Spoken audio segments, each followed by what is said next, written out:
l'inégalable, l'inégalé, le créateur incréé, celui-là qui dit et la chose arrive, celui-là qui appelle à l'existence ce qui n'existe pas. Il retire le pauvre du fumier, il retire l'indigent et le fait asseoir avec les grands, et le fait asseoir avec les rois. Il te donne une couronne que l'homme ne peut te donner. Il te donne une couronne qu'un travail ne peut te donner. Et il te positionne à une position que l'homme ne peut espérer voir, l'homme ne peut espérer imaginer, l'homme ne peut espérer comprendre. Mais c'est lui qui fait toutes choses bonnes en son temps. Je t'assure, Dieu va te toucher ce soir, bien-aimé. Je t'assure, l'Esprit de Dieu est en mouvement ce soir. L'Esprit de Dieu est là pour visiter quelqu'un. Il y a un feu qui s'allume. Il y a un feu qui s'active. Il y a un feu qui s'active ce soir. Je t'assure, si tu es disposé, la présence de Dieu vient. Oui, la Pentecôte a été célébrée. L'Esprit Saint a été effusé. La puissance de Dieu a été relâchée. Alors si tu es héritier, si tu es héritière, je t'assure, par la puissance du nom de Jésus-Christ, je t'assure, par la puissance de l'œuvre accomplie à la croix, que tu recevras quelque chose d'exceptionnel.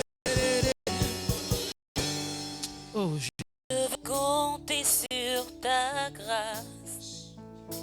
Je veux contempler tes œuvres, convainc à mon âme que tu es El Shaddai. Je sais que tu peux me guérir, rétablir mon cœur brisé, consoler mon âme, me donner de l'espoir. Je sais que tu peux me guérir, rétablir mon cœur brisé, consoler mon âme, me donner de l'espoir. Soutiens-moi, soutiens-moi, oh Seigneur, oh Seigneur, soutiens-moi, soutiens-moi, oh Seigneur, soutiens-moi. Oh Seigneur, soutiens-moi. Tu es El Shaddai de nos vies. À toi rien n'est impossible. Dieu tout-puissant, tu peux toutes choses. Lui-même est élevé de ton trône. Mes yeux sont fixés sur toi. Là où mes forces ne peuvent, Seigneur, toi tu peux. Tu es El Shaddai. Tu es El Shaddai de nos vies. À toi rien n'est impossible. À toi rien n'est impossible. Dieu tout-puissant. Dieu tout-puissant, tu peux toutes choses. Mes mains élevées. Mes yeux sont fixés sur toi. Mes yeux sont fixés sur toi. Là où mes forces ne peuvent. Là où mes forces ne peuvent. Seigneur, toi tu peux. Tu es El Shaddai. Tu es El Shaddai de nos vies. Oh, à toi rien n'est impossible. Dieu tout-puissant. Dieu tout-puissant, tu peux toutes choses. Mes mains élevées. Mes mains élevées vers ton trône. Mes yeux sont fixés sur toi. Là où mes forces ne peuvent. Là où mes forces ne peuvent. Seigneur, toi tu peux.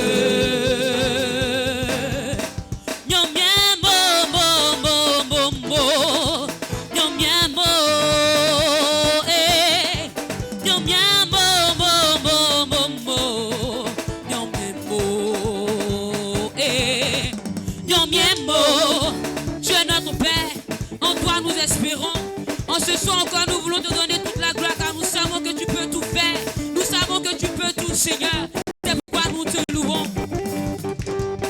On y bien, on titi mi frère, mo, on fali genga, nous malheur baba, mo,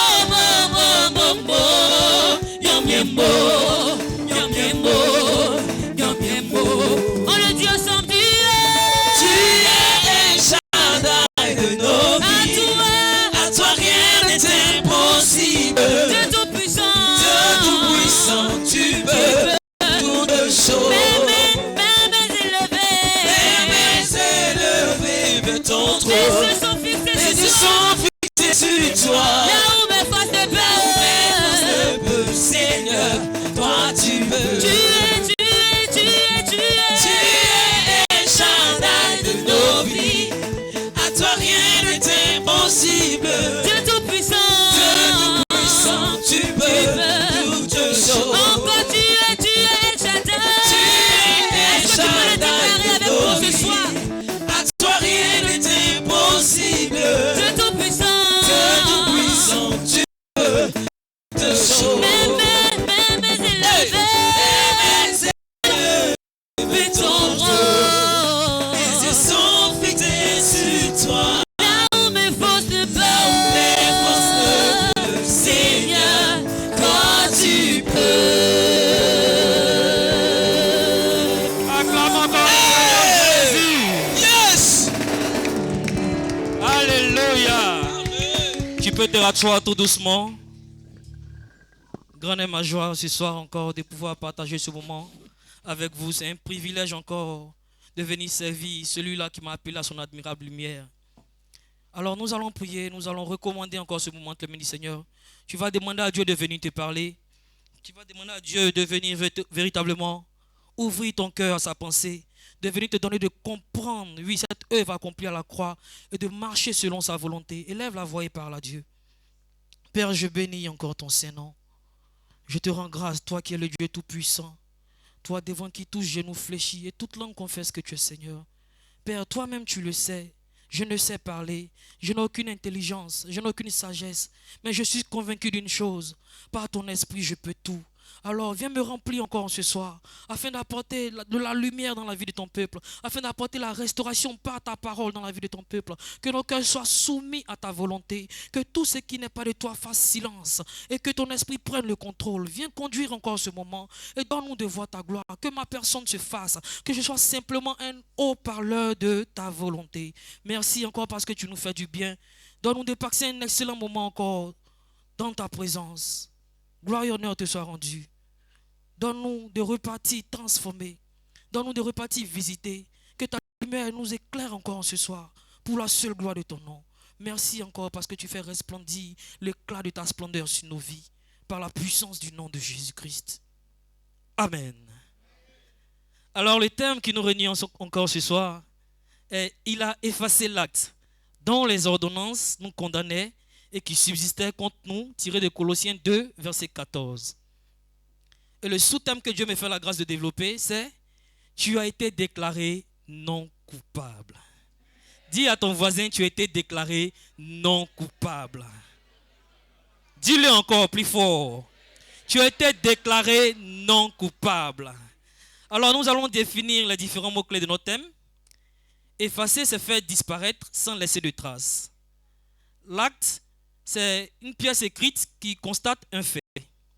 Les ordonnances, règlements et actes qui étaient faits par le roi pour l'exécution des lois. Condamner, frapper d'une peine, faire subir une punition à quelqu'un par un jugement. Subsister contre, c'est continuer d'exister. Alors notre thème nous dit quoi? Il a effacé l'acte dont les ordonnances nous condamnaient et qui subsistait contre nous. Alors ce thème-là peut nous donner de nous poser déjà deux questions. La première question est la suivante. Pourquoi y a-t-il eu un acte dont les ordonnances nous condamnaient? Et la deuxième question qu'on peut encore se poser, comment l'acte dont les ordonnances nous condamnaient devait-il être effacé? Alors nous allons prendre notre premier point, c'est-à-dire répondre à la première question. Pourquoi y a-t-il eu un acte dont les ordonnances nous condamnaient? Alors on peut bien se demander qu'est-ce qui a pu susciter cet acte. C'est pourquoi nous allons aller aux origines. Nous allons lire Apocalypse 12, versets 7 à 10. Il eut guerre dans le ciel. Il eut guerre dans le ciel. Michel et ses anges combattirent contre le dragon. Michel et ses anges combattirent contre le dragon. Une minute, s'il te plaît. Michel, c'est qui? C'est l'archange, c'est le Séma, comme on le dit, le chef d'état-major de l'armée du ciel. On dit, il combattit, Michel et ses anges combattirent contre qui? Contre le dragon. On poursuit. Et le dragon et ses anges combattirent. Donc, il y a eu affrontement, n'est-ce pas? On y va. Mais il ne fut pas les plus forts. Et leur place ne fut plus trouvée dans le ciel. On dit, mais il ne fut pas les plus forts. On parle de qui ici? Du dragon et de ses dragonnés. On dit quoi? Il ne fut pas les plus forts. Si on veut traduire soit en français ivoirien, il ne moinsait pas Michel et ses anges. Alléluia. On poursuit. Et il fut précipité. Et il fut précipité. Qui? Le grand dragon. Le serpent ancien. Appelé le diable et Satan. Celui qui séduit toute la terre. Il fut précipité sur la terre et ses anges furent précipités avec lui. Alléluia. Précipité, on ne t'a pas dit sort, ils l'ont jeté. Quand tu es précipite, vous-même vous entendez le mot précipité, c'est-à-dire c'est fait rapidement. Il n'y a même pas eu 2 ton 3 mouvements, comme on le dit. En même temps, il a commencé, ils l'ont jeté. Alléluia. On poursuit. Et j'entendis dans le ciel une voix forte qui disait. Et j'entendis dans le ciel une voix forte qui disait. Maintenant le salut est arrivé. Maintenant le salut est arrivé. Et la puissance. Et la puissance. Et le règne de notre et Dieu. Le règne de notre Dieu. Et l'autorité de son Christ. Car il a été précipité. Car il a été précipité. L'accusateur de nos frères. Qui ça? L'accusateur de nos frères. Qui ça? L'accusateur de nos frères. Celui qui les accusait devant notre Dieu jour et nuit. Un bateau spirituel. On avance. On partit, non, pas au verset 11. Au verset 11. Non, ne lis pas le verset 11, s'il te plaît. Donc, vous voyez ce qui s'est passé un peu dans le ciel. Il y a eu précipitation du diable et de ses agents et de ses éléments. Pourquoi? Parce qu'ils ont fait une rébellion. Ils ont été précipités. Maintenant, qu'est-ce qui s'est passé? Allons-y au verset 17. On va comprendre quelque chose. Au verset 17. Et le dragon fut irrité contre la femme. Et il s'en alla faire la guerre au reste de sa postérité et à ceux qui gardent les commandements de Dieu et qui ont le témoignage de Jésus. La parole de Dieu est merveilleuse. Garde le texte, s'il te plaît. On dit le dragon fut irrité contre la femme. Je ne vais pas rentrer dans la théologie, je vais laisser ce côté-là. Et il s'en alla faire la guerre au reste de sa postérité. Ceux qui gardent quoi? Les commandements de Dieu et qui ont le témoignage de qui? De Jésus-Christ, c'est-à-dire toi et moi. Est-ce que quelqu'un commence à voir quelque chose? Ce qui s'est passé à la croix est tellement puissant. Donc, vous voyez, si on veut faire, on peut faire un petit résumé. On peut dire que par ce passage-là, le diable a perdu sa position dans le ciel. Il ne peut plus accuser en haut. C'est pourquoi il persécute désormais ici-bas. Il fait tout le mal qui est possible parce que dans peu de temps, sa condamnation sera appliquée. Et on peut voir cela en Apocalypse 12, verset 12b. Malheur à la terre et à la mer, car le diable est descendu vers vous, animé d'une grande colère, sachant qu'il a peu de temps. Amen. Amen. Vous voyez? On dit le diable est descendu vers la terre, animé de quoi? D'une grande colère, sachant qu'il a quoi? Peu de temps. Donc il est pressé de faire le mal. Il est pressé de faire tout ce qui est en son pouvoir pour pouvoir maintenir l'homme dans la captivité, pour pouvoir maintenir l'homme dans le mal. Pourquoi? Parce qu'il sait que lui-même il est déjà jugé. On peut voir cela en Jean 16, verset 11. Le jugement, parce que le prince de ce monde est jugé. Amen. Amen. Ici, on parlait de quoi? Du Saint-Esprit. Lorsque l'Esprit de Dieu sera venu, il vous fera prendre connaissance du péché, de la justice et du jugement. Maintenant, quand on parle de jugement, parce que qui? Le prince de ce monde est jugé. Il s'agit de qui? Du diable. Et son ultime but, c'est qu'il veut que nous aussi, nous soyons quoi? Jugés. On peut voir cela en Apocalypse 21, versets 11 à 12. Je mets rapidement les bases et on va rentrer dans le message. Alléluia. Apocalypse 21, versets 11 à 12. Son éclat était semblable à celui d'une pierre très précieuse, d'une pierre de jaspe transparente comme du cristal. Elle avait une grande et haute muraille. Non, excusez-moi. Excusez-moi. Ce n'est pas le test. Le texte est: puis j'ai vu un grand trône blanc. Je ne sais pas si on a les mêmes versions.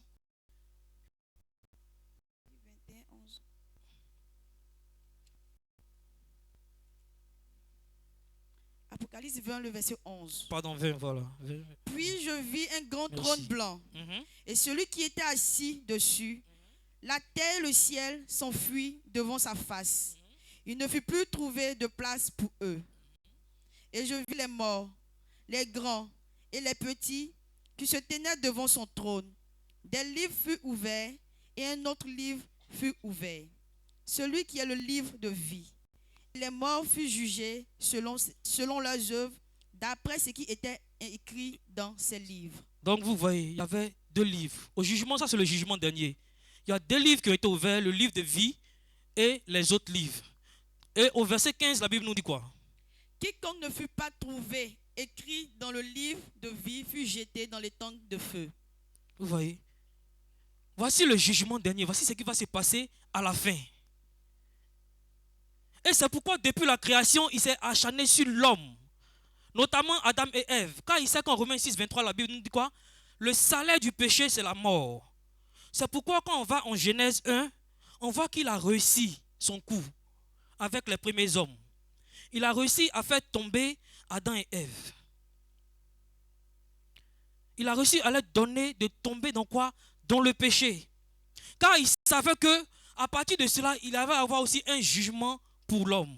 Et c'est à partir de ça que l'acte, Dieu a véritablement fait l'acte. Est-ce qu'on me suit?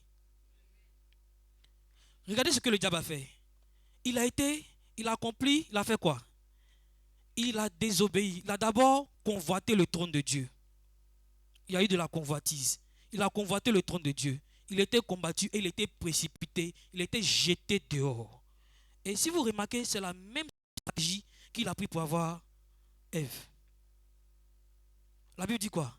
Elle vit que l'arbre était bon à manger et quoi? Agréable à la vue, convoitise. Ensuite, elle est tombée dans la désobéissance lorsqu'elle a mangé. Et la sentence est tombée. Genèse 3, verset 22 à 23. Genèse 3, le verset 22 à 23. L'Éternel Dieu dit, voici, l'homme est devenu comme l'un de nous pour la connaissance du bien et du mal. 22, s'il vous plaît, affichez le verset 22. Empêchons-le maintenant d'avancer sa main, de prendre de l'arbre de vie, d'en manger et de vivre éternellement.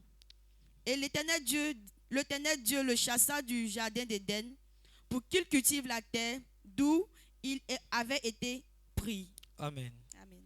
Donc vous voyez un peu ce qui s'est passé. On dit, on l'empêchait maintenant de manger de l'arbre de vie afin qu'il fasse quoi? Qu'il ne vive éternellement. Donc ce qui signifiait que l'homme n'était plus immortel. Le péché lui donnait aussi de connaître maintenant la seconde mort. Et c'est cet acte-là que le diable brandit à chaque fois devant Dieu comme chef d'accusation pour que toi tu sois condamné, pour que nous soyons condamnés. C'est ce que le diable brandissait à chaque fois. Alléluia. Les bases sont placées. Nous allons entrer dans le message. Alors, comment l'acte dont les ordonnances nous condamnaient devait-il être effacé? Voilà la grande question. Comment cela devait se passer? C'est là que nous voyons que nous avons un Dieu puissant. Nous avons un Dieu stratège. La Bible dit qu'il est omniscient. Ça veut dire quoi? Il sait toutes choses. Il connaissait déjà le plan que le diable avait programmé contre l'homme. Il savait déjà ce que le diable voulait manigancer pour lui faire mal. Parce que la créature, l'humanité, l'homme est la prunelle des yeux de Dieu. Il voulait faire du mal à Dieu. Il voulait que Dieu souffre de voir sa créature aller en enfer. Mais notre Dieu savait toutes ces choses. Alors qu'est-ce qu'il va faire? Lisons Jean 5, verset 22. Qu'est-ce que Dieu va faire? Le Père ne juge personne. Yes. Mais il a remis tout jugement au Fils. Amen. Amen. La Bible dit quoi? Le Père ne juge personne, mais il a remis tout jugement au Fils. Ça veut dire s'il a remis, c'est qu'il avait ça. Donc quelque part il jugeait. Mais il a remis maintenant tout jugement au Fils. Donc lui il se désengage. C'est le Fils maintenant qui juge. Alléluia. Et qu'est-ce qu'il va faire? Il va faire prendre conscience de cela aux hommes. Lisons Acte 10, verset 42. Acte 10, le verset 42. Et Jésus nous a ordonné de prêcher au peuple et d'attester que c'est lui qui a été établi par Dieu, juge des vivants et des morts. Regarde le texte. Et Jésus nous a donné de prêcher au peuple et d'attester que c'est lui qui a été établi par Dieu, juge des vivants et des morts. Est-ce que vous voyez la stratégie? Dieu donne maintenant le jugement à Jésus-Christ. Et Jésus-Christ fait savoir à tout le monde que c'est lui qui devient désormais juge. Alors je vais te poser une question. Si le juge qui doit te juger dans un procès est aussi ton avocat, est-ce que tu peux perdre le procès? Si le juge, je ne sais pas si tu m'as compris, si le juge qui doit te juger dans ton procès devient lui-même ton avocat, est-ce que tu peux perdre le procès?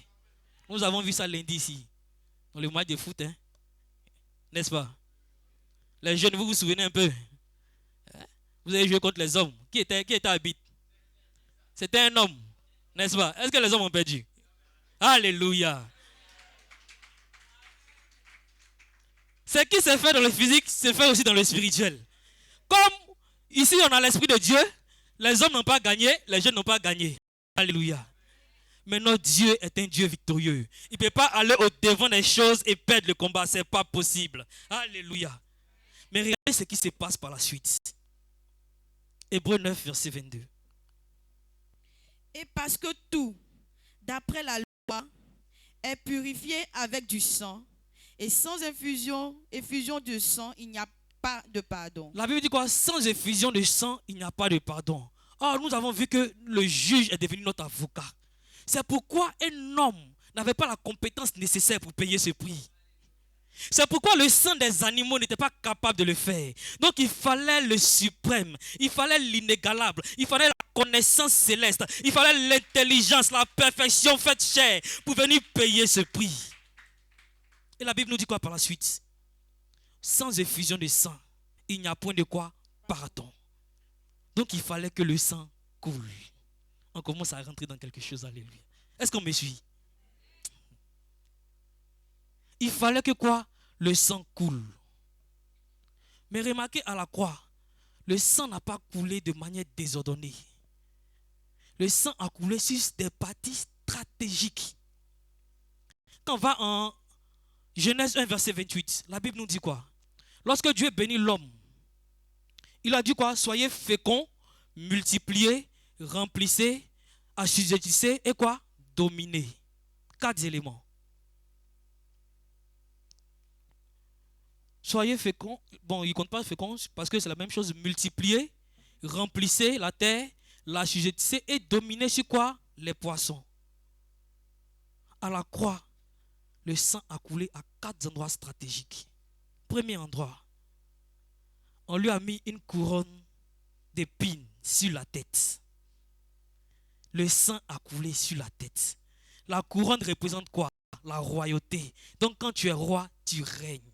Or, en Genèse, lorsque l'homme a péché, il avait perdu la domination. Donc le sang a coulé sur la tête pour te faire comprendre que à partir de ce sacrifice-là, la domination t'était rendue.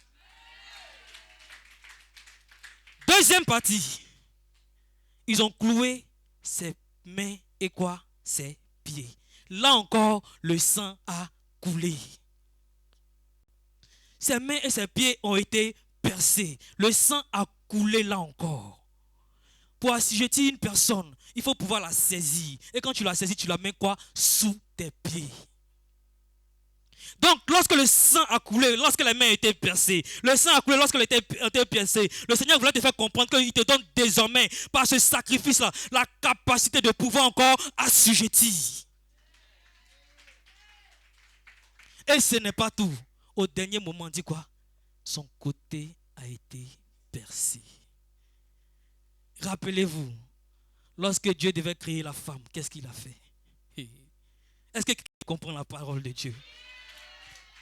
Lorsque la femme avait été créée, Dieu a fait quoi? Il a ouvert le côté de l'homme et il a retiré la côte. Donc le côté encore a été percé pour te faire comprendre que la fécondité, la multiplication que tu avais perdue dans le jardin d'Éden t'a été redonnée encore.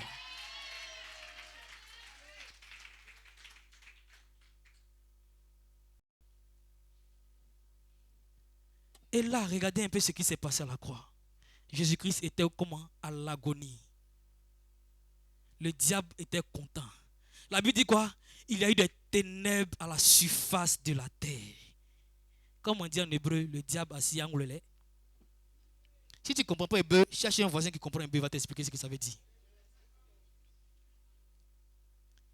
Dès qu'il a vu Jésus-Christ à l'agonie, il a commencé à manifester sa joie. Pour lui, il avait réussi à vaincre le Fils. Donc, il se disait que les enfants de Dieu, il allait les tuer mal. Il allait les piétiner. Il allait marcher sur eux. Mais il ne savait pas que quelque chose d'extraordinaire se préparait. Il ne savait pas que quelque chose de glorieux se préparait. Il ne savait pas que quelque chose d'extraordinaire se préparait. Il voyait que la chair était faible, mais il ne savait pas que l'esprit était disposé. Il y avait quelque chose d'extraordinaire qui se passait dans le ciel. C'est pourquoi il a été précipité sur la terre pour ne pas voir ce qui se passait dans le ciel. Il était précipité sur la terre pour se contenter d'une victoire physique qu'il pouvait voir. Mais dans le spirituel, il y avait quelque chose d'extraordinaire qui se passait. Nous allons aller en Hébreu 9, verset 24. Nous allons voir ce qui s'est passé. Hébreu 9, le verset 24. Car Christ n'est pas entré dans un sanctuaire. Il n'est pas entré dans un sanctuaire. Fait de main d'homme. Fait de main d'homme. En imitation du véritable. Mais il est entré dans le ciel même. Afin de quoi? Comparaître maintenant pour qui? Comparaître maintenant pour qui? Comparaître maintenant pour qui? Comparaître maintenant pour qui? Pendant que le diable est en train de célébrer sa victoire, il a commandé les casiers de biens sur la terre. Il y a quelque chose qui s'est passé dans le ciel. Le Christ est parti présenter la preuve au Père que toi et moi, nous étions innocents. Il est parti présenter la preuve. La preuve c'était quoi? La preuve c'était quoi? Le sang de l'agneau. Le sang de l'agneau. Le sang de l'agneau. Alléluia. Amen. Et quand il a présenté ce sang a été approuvé. Il a dit, tout est accompli. Amen. Amen. Bien-aimé, est-ce que tu sais ce que Dieu a fait pour toi? Il a dit, tout est accompli. C'est pourquoi ce soir, en ma qualité de greffier général du palais royal, en ma qualité de greffier général du royaume, oui, en vertu de l'article selon Colossiens 2 verset 14 qui stipule que l'acte dont les ordonnances te condamnaient et subsistait contre toi, oui, a été effacé. J'ai l'honneur et le privilège de déclarer que tu es non coupable, oui, devant la mort, tu es non coupable, devant la maladie, tu es non coupable, devant les accidents, tu es non coupable, devant l'échec, tu es non coupable, devant la stérilité, tu es non coupable, devant le célibat, tu es non coupable. Tu es non coupable. Est-ce que tu peux le dire? Tu es non coupable devant la maladie, non coupable devant les accidents, non coupable devant la mort, non coupable devant l'échec, non coupable. Alléluia. C'est ce que Dieu a fait pour toi. Le diable, c'est un gaou. Le diable, c'est un gaou. Ils ont mis peur dans ses yeux. Il a regardé ce qui s'est passé sur la terre. En temps, il y avait le règne qui était appelé à l'existence. Il y avait la victoire qui était appelée à l'existence. Il y avait la gloire de Dieu qui devait venir. Alléluia. C'est pourquoi la Bible dit, en Apocalypse 12, verset 11, ils l'ont vaincu à cause du sang de l'agneau et à cause de la parole de leur témoignage. Ils l'ont vaincu. Ils l'ont vaincu à cause de quoi? Du sang et de la parole de leur témoignage. On a vu le sang. Maintenant, on voit la parole de leur témoignage. Lorsqu'on fait un procès et que tu es déclaré non coupable, on t'adresse quoi? Un document, n'est-ce pas? Pour attester que désormais, tu es non coupable. Et on ne peut plus jamais t'accuser pour la même chose. Ce document-là appelé quoi? La grosse. Ce document appelé la grosse. La Bible est un livre de droit. Hey. Médite la parole.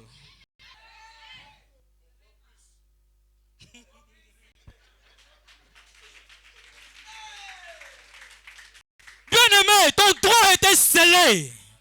Médite la parole jour et nuit. C'est pourquoi Josué 1, verset 8 dit quoi? Que ce livre de la loi ne s'éloigne point de ta bouche. Médite-le jour et nuit pour agir fidèlement selon ce qui est écrit. Car c'est alors que tu auras du succès dans tes entreprises. C'est alors que tu réussis. Ils l'ont vaincu à cause du sang de l'agneau et de la parole de leur témoignage.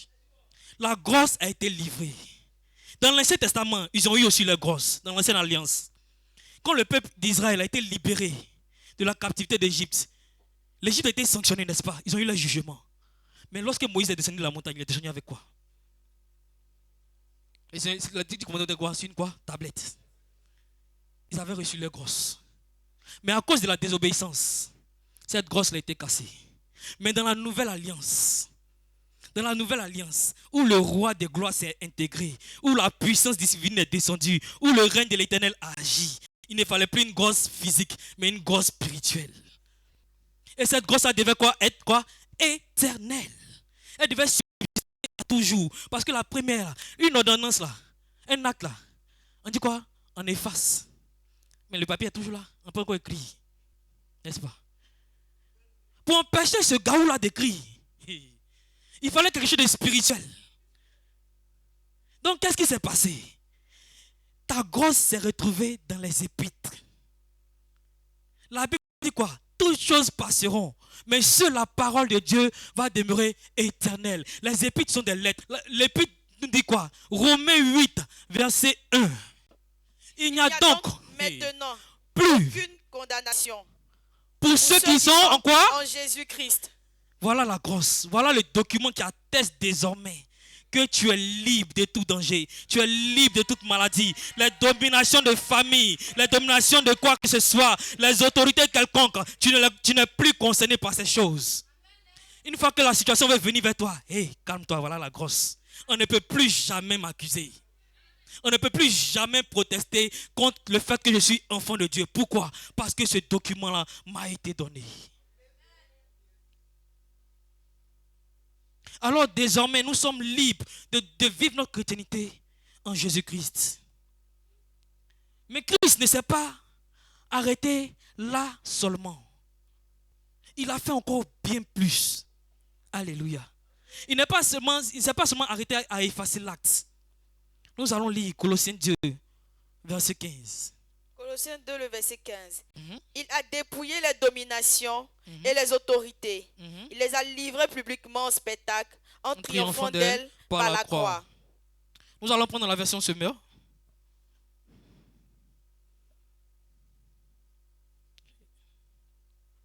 Dans la version Semeur, c'est marqué là, il a désarmé toute autorité, tout pouvoir, les donnant publiquement en spectacle quand il les a traînés dans son cortège triomphal après sa victoire à la croix.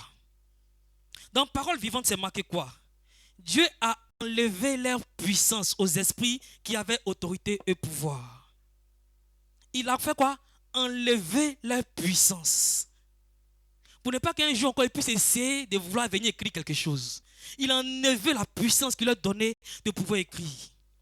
Alors si Satan et ses démons ont été dépouillés de leur pouvoir, qui peut encore te condamner? Donc tout ce qui te condamne actuellement te condamne quoi? Injustement.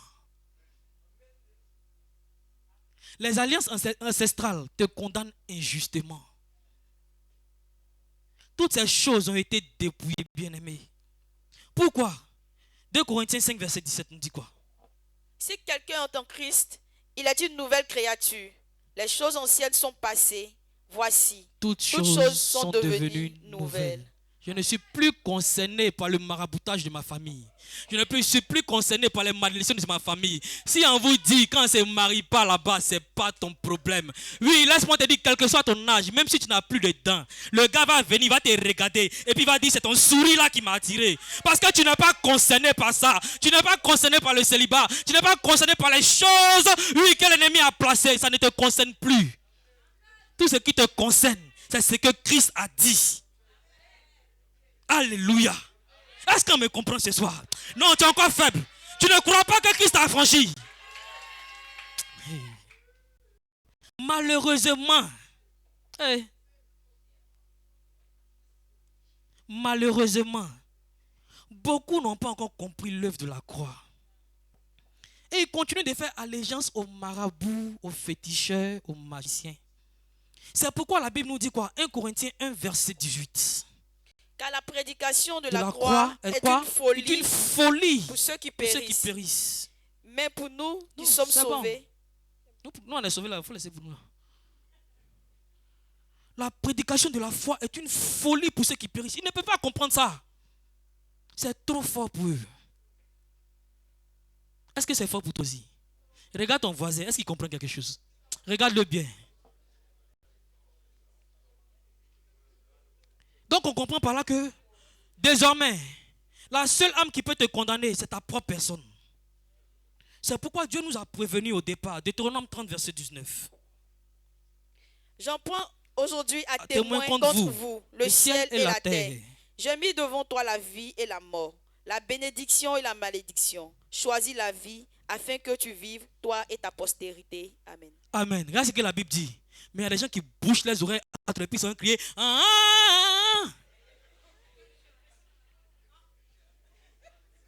Il y a d'autres aussi, ils sont vers les statues. Oh Marie, si tu savais tout le mal que l'homme a fait. Bien-aimé, 1 Timothée 2, verset 5 nous dit quoi?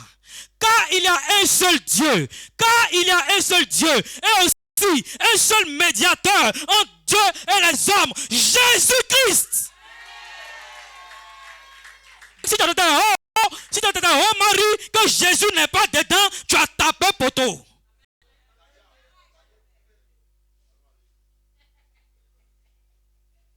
Regarde un peu ce que le diable fait aujourd'hui.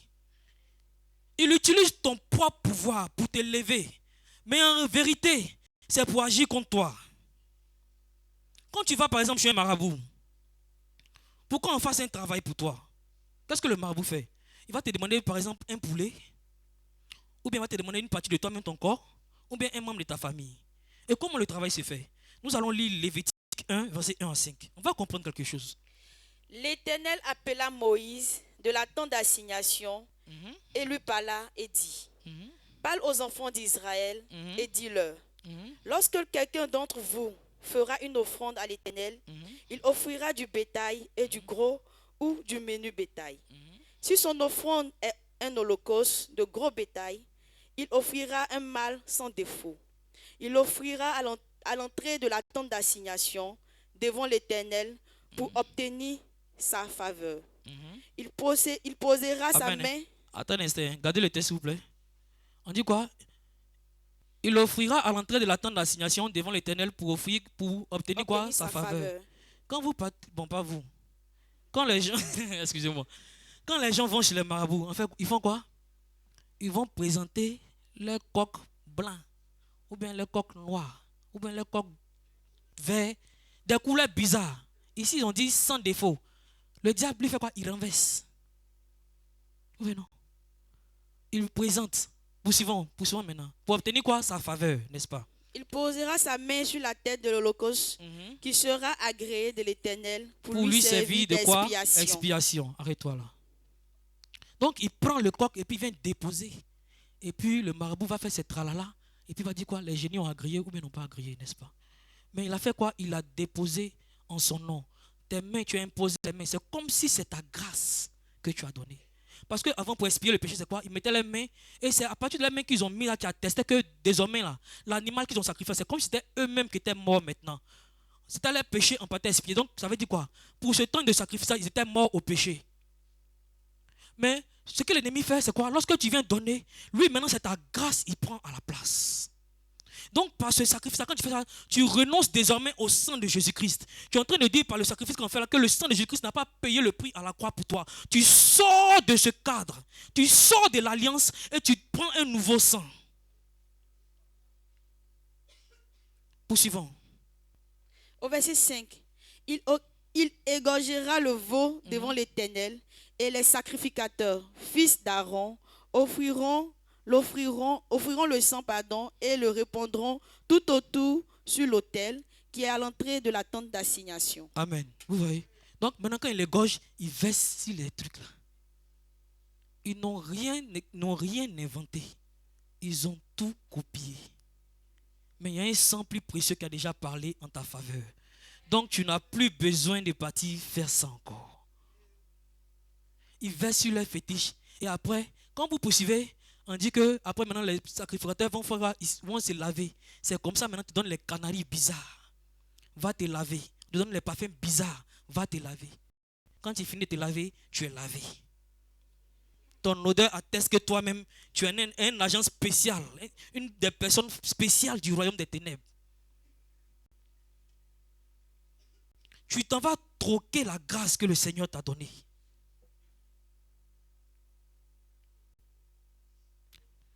Donc, dans ce cas-là aussi, le Seigneur aussi avait pensé à la contre-mesure. Vous voyez ce que Dieu a fait? Est-ce que quelqu'un pèse un peu ce que Dieu a fait? Il fallait donc créer une race de personnes mises à part pour accomplir une mission.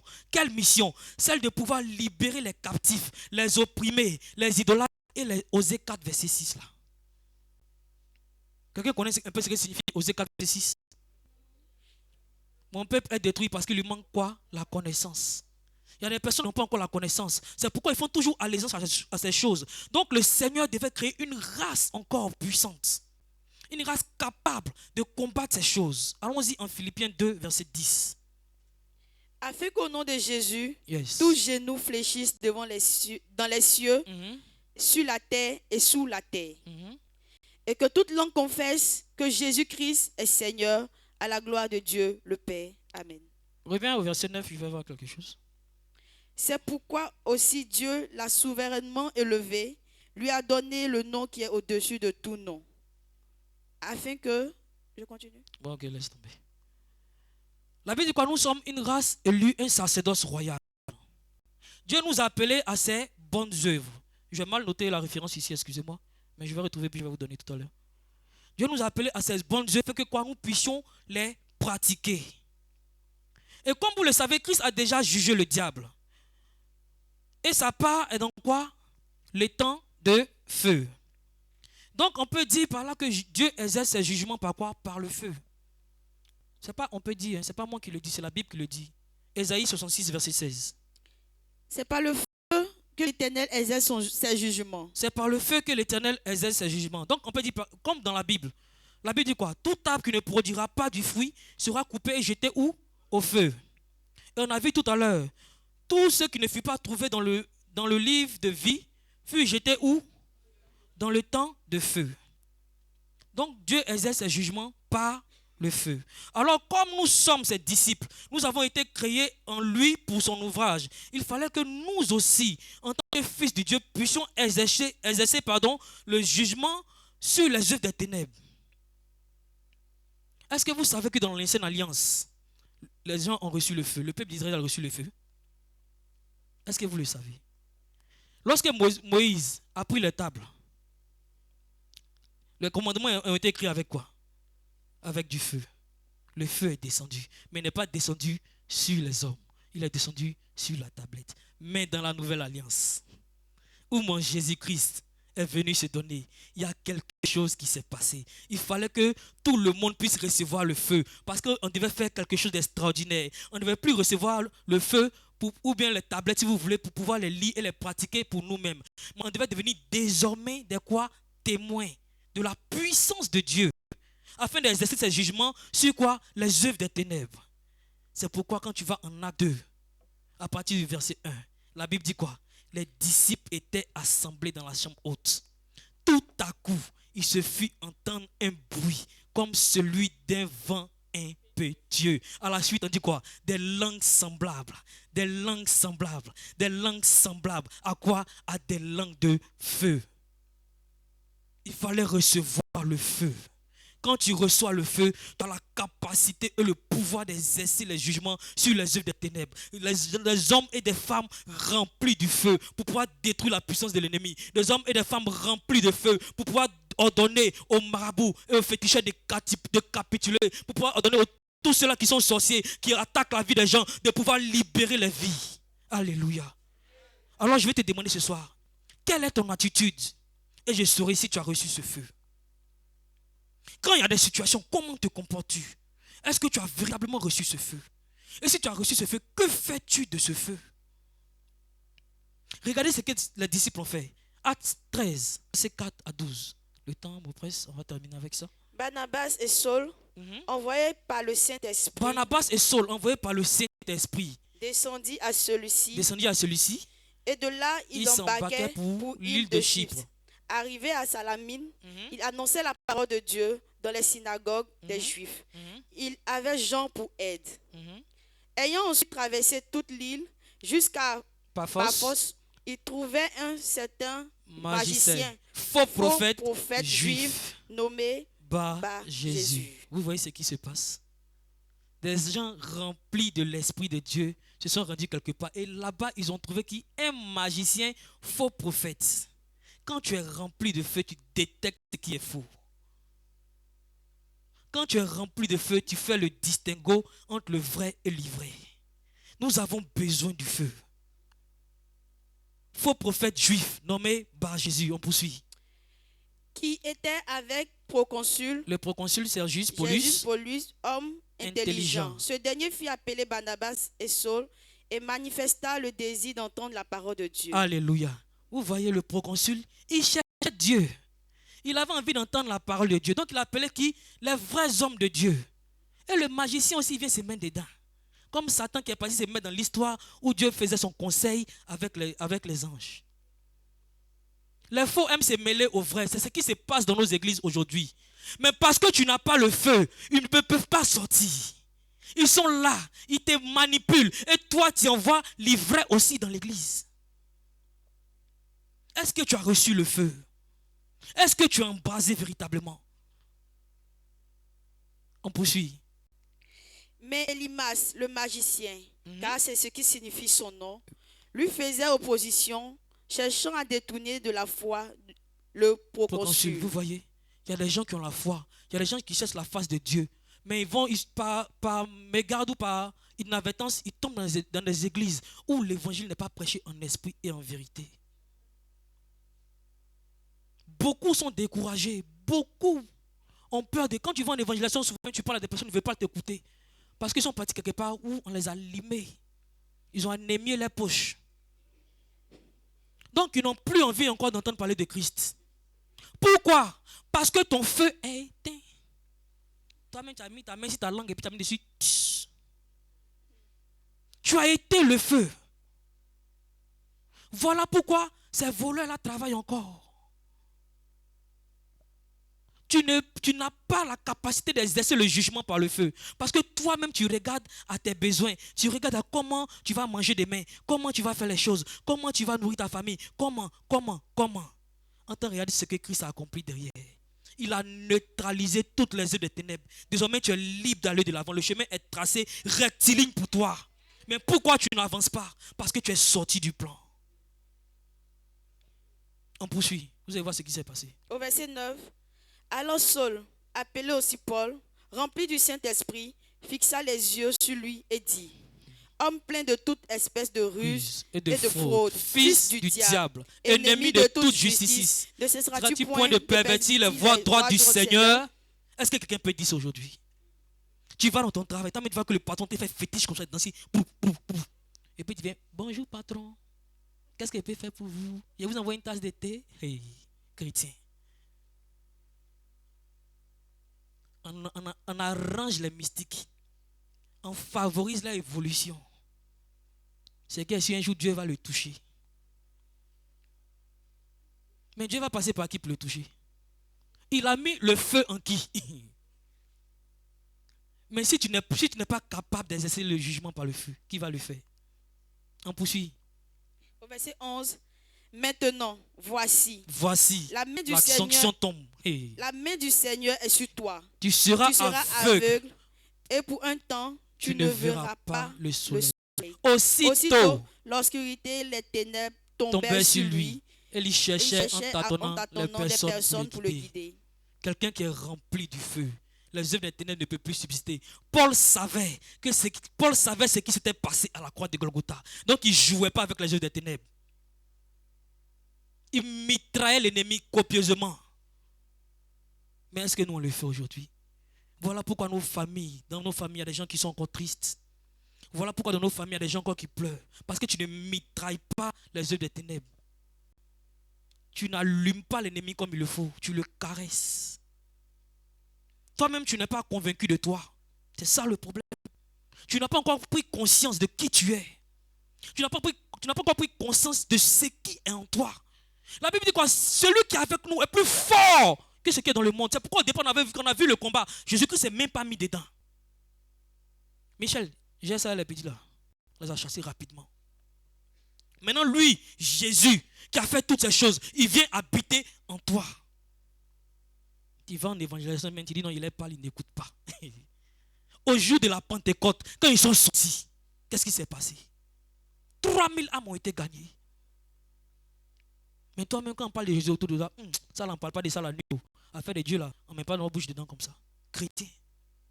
Tu n'as pas la capacité même d'annoncer Jésus-Christ. Donc c'est quel feu tu vas manifester?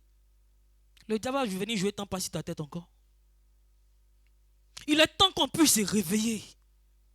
L'œuvre de la croix est tellement puissante. Elle a accompli des choses extraordinaires pour nous. Mais c'est parce qu'on n'a pas encore compris. Osée 4:6 dit quoi? Mon peuple est détruit parce qu'il lui manque la connaissance. Tu te préoccupes des choses qui vont passer.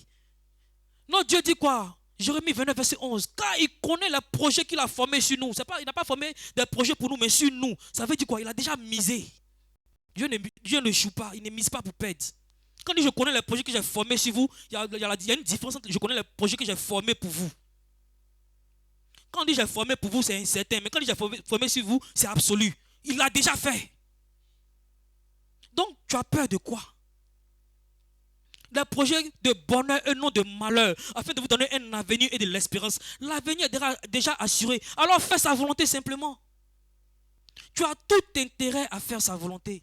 Si tu ne le sais pas, ton avenir se trouve dans ta manière de servir Dieu. Ton avenir se trouve dans ta manière de servir Dieu. Et il dit quoi? Ceux qu'il a appelés, il les a justifiés. Et ceux qu'il a justifiés, il les a aussi prédestinés. Donc, quelque part, tout le monde a la possibilité d'entendre parler de Christ, mais tout le monde n'a pas la capacité de devenir chrétien. Si Dieu a fait de toi un chrétien, c'est parce qu'il a une mission spécifique pour toi. Tant que tu ne rentreras pas dans le plan, tu seras hors de la bergerie. Tant que tu n'accompliras pas la mission, tu seras hors de la bergerie. À compter d'aujourd'hui, ta prière, ce n'est plus le mariage, mais quoi que ce soit. Seigneur, quelle est ta volonté? Quelle est cette épouse qui, au jour de l'anniversaire de son époux, va préparer un piment pour lui donner? Quand tu as bien dormi ton époux, le matin, tu te réveilles, bébé, tu veux manger quoi? N'est-ce pas? Demande ça à Dieu. Bébé, tu veux quoi? Qu'est-ce que je peux faire pour toi aujourd'hui? Pour que tu sois fier de moi. L'amour, là, c'est comme la technologie, ça s'entretient. Il y a une relation entre l'époux et nous. Quand l'amour ne s'entretient pas, ça devient caduque. Au début, tu portais les jolis habits, tu te faisais belle dans le foyer avec Jésus-Christ. À un certain moment, tu as commencé à mettre les pagnes sur la poitrine. Tu as commencé à te présenter avec lui avec des cheveux, on ne sait pas où c'est quitté. Mais il te regarde et puis il est étonné. Est-ce que c'est celle-là que j'ai épousée? C'est pourquoi il dit, trouverai-je encore la foi sur la terre? Est-ce que je viendrai trouver une épouse sans tache et sans rides? Qui viendra-t-il chercher? Une épouse ou une prostituée? On aime le whisky de Sodome et Gomorrhe. J'aime beaucoup le dire. Mais on refuse le lait et le miel de Canaan. Tout est déjà accompli. Tout est déjà prédisposé pour toi. Tu veux quoi? C'est Dieu.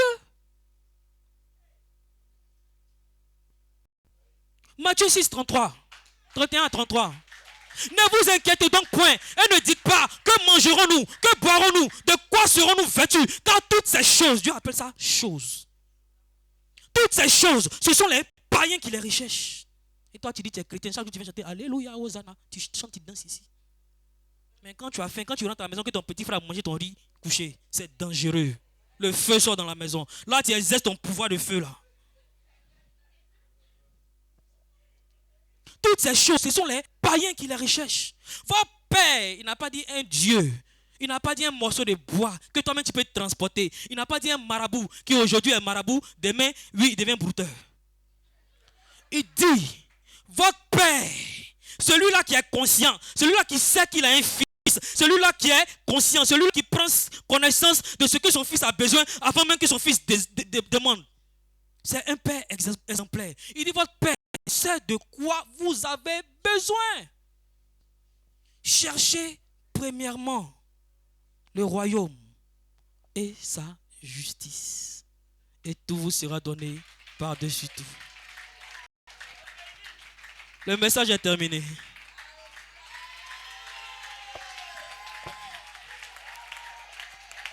Si la parole t'a fait du bien, acclame encore le Seigneur Jésus.